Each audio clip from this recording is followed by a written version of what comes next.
So Dustin Hoffman played a character called Little Big Man in the movie of the same name, Little Big Man, 1970, where he started off playing a 121-year-old cowboy, and he's recounting back his life. And he played everything from town drunk to an Indian brave to a cowboy scout for General George C. Custer.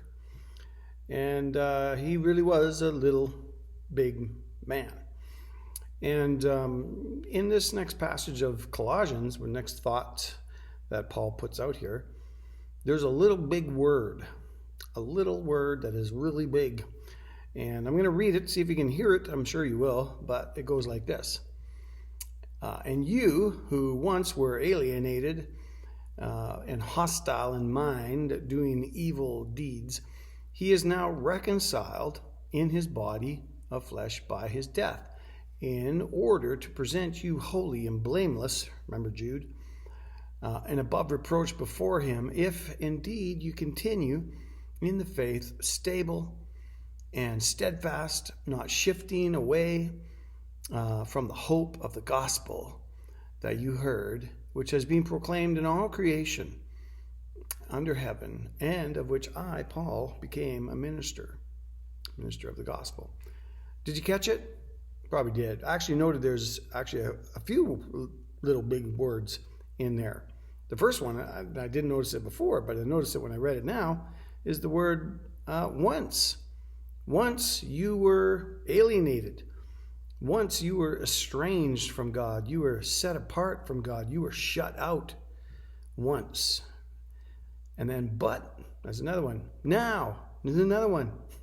Now you are reconciled. He's reconciled you by his death on the cross. He's reconciled you.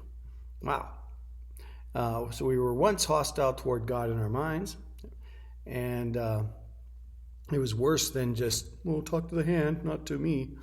It was actually, the word hostile means hatred. You just hated God in your mind and were doing evil deeds. But God has reconciled us through his son, Jesus Christ. But here it is. It's the word if. If. Little big word. If you continue in the faith. If you continue in the faith. Stable.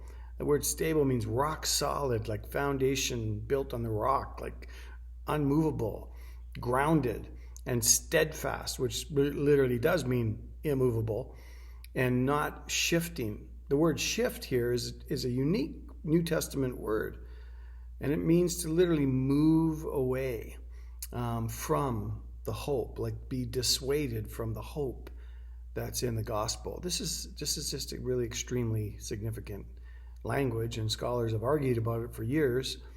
If you're once saved, always saved, got that kind of thing. But the if shouldn't be played around with.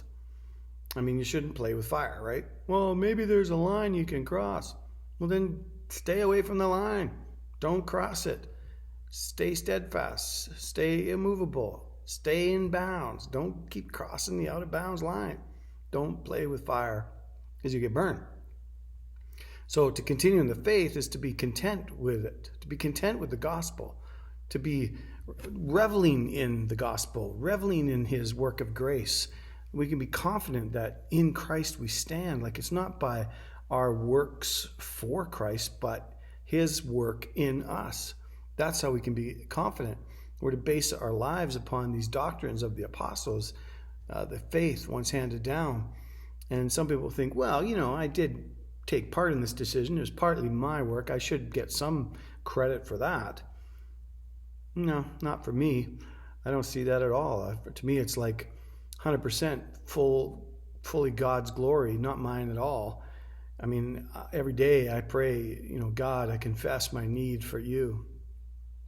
Just to breathe, let alone have faith. Just to live, I need his grace. Just to take one more step in this world, one more step, it's all of grace. It's all unto him. It's created by him and for him. Remember that part? And goes back to him. So it's all his. It's in his finished work that we remain unmoved. In his finished work in the face of strong winds against us of weird, tricky doctrines out there. And it's not so much that people are, creating a whole new doctrine, but they just twist the old doctrine and try to improve on it. Try to improve on the work of Christ. You can't improve on a finished work. It is finished. So let's be like the Puritans who prayed like this. I love the Puritan book of prayers, right? 1600s, these guys had something. They understood. Now there's old languages, so we can use a fresh English language, but I like reading it in the old way and praying it the way they did. Keep me from the error of thinking thou dost appear gloriously when some strange light fills my heart, as if that were the glorious activity of grace.